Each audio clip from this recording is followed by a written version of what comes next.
Imagine कीजिए एक ऐसी जिंदगी जहां आप पिछले 365 दिनों से एक सेकंड के लिए भी नहीं सोए हैं।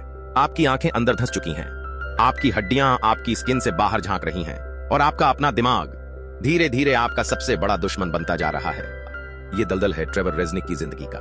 ट्रेवर एक आम फैक्ट्री ऑपरेटर है और जिसे एक ऐसी बीमारी है जो मेडिकल साइंस में भी सबको हैरान कर देती है, एक्सट्रीम इंसोम्निया। वो एक पूरे साल से नहीं सोया, लेकिन क्यों? क्या ये कोई आम बीमारी है या ट्रेवर अपने दिमाग के किसी ऐसे अंधेरे कमरे को बंद रखना चाहता है जिसे खोलते ही उसकी रूह कांप उठेगी? आज हम चलेंगे ट्रेवर के दिमाग के उसी गहरे डरावने सफर पर, जहां हर दीवार पर लगे क्लॉक्स, हर अजीब चेहरा और फ्रिज पर लिखा हर एक लफ्ज एक ऐसी पहेली है जिसका जवाब आपको अंदर तक हिलाकर रख देगा। कहानी शुरू होती है ट्रेवर की अजीब और गरीब रूटीन से। वो पूरी रात जागता है, अपने हाथों को आम साबुन से नहीं बल्कि हैवी ड्यूटी ब्लीच और क्लोरीन से घिसता रहता है, जैसे वो अपने जिस्म से कोई ऐसा दाग धो रहा हो जो कभी साफ नहीं हो सकता।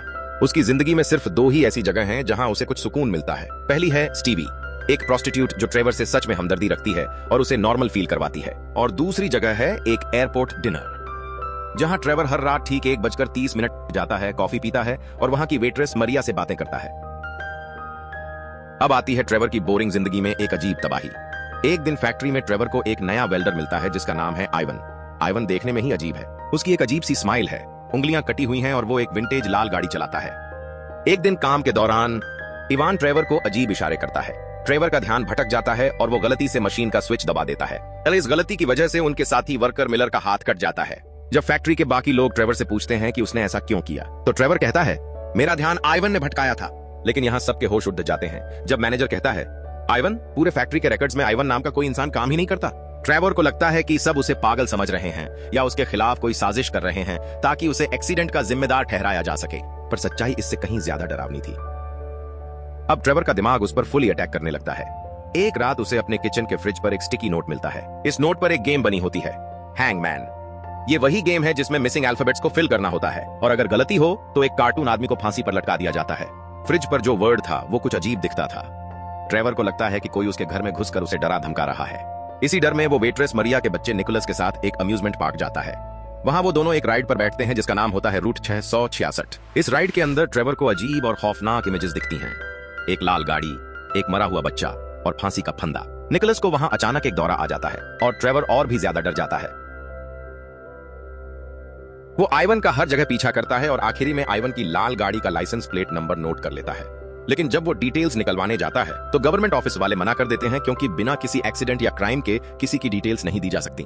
अब ट्रेवर एक पागल दिमाग लगाता है। वो चलती एक गाड़ी के आगे कूद जाता है और खुद को जख्मी कर लेता है ताकि वो पुलिस के पास जाकर इवान के खिलाफ हिट एंड रन की झूठी रिपोर्ट लिखवा सके।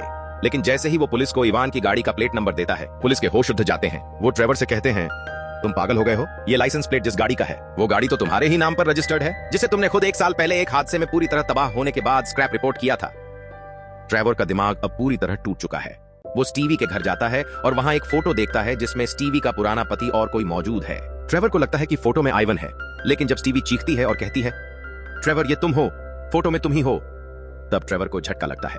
वो गुस्से में वहां से भाग जाता है। वो अपने घर जाता है और देखता है कि इवान ने निकोलस, जो वेट्रेस का बच्चा है, उसे काबू में किया हुआ है। ट्रेवर गुस्से में आइवन पर हमला करता है और उसके गले पर चाकू चला देता है। वो इवान की लाश को कारपेट में लपेटता है, वही सीन जो हमने फिल्म की शुरुआत में देखा था। लेकिन जैसे ही वो कारपेट को खोलता है, कारपेट खाली होता है और पीछे से आइवन जिंदा होकर मुस्कुरा रहा होता है। और इसी लम्हे ट्रेवर के दिमाग का वो बंद दरवाजा खुल जाता है। सारी सच्चाई एक झटके में सामने आती है। सच्चाई ये थी, ठीक 1 साल पहले दिन के ठीक 1:30 ट्रेवर अपनी लाल कार तेजी से चला रहा था। उसकी नजर हटी और उसने एक रास्ते पर एक बच्चे को टक्कर मार दी। वो बच्चा कोई और नहीं बल्कि निकोलस था और उसकी मां मारिया वहां मौजूद होकर चीख रही थी। ट्रेवर घबरा गया और उसने वहां से अपनी कार भगा ली।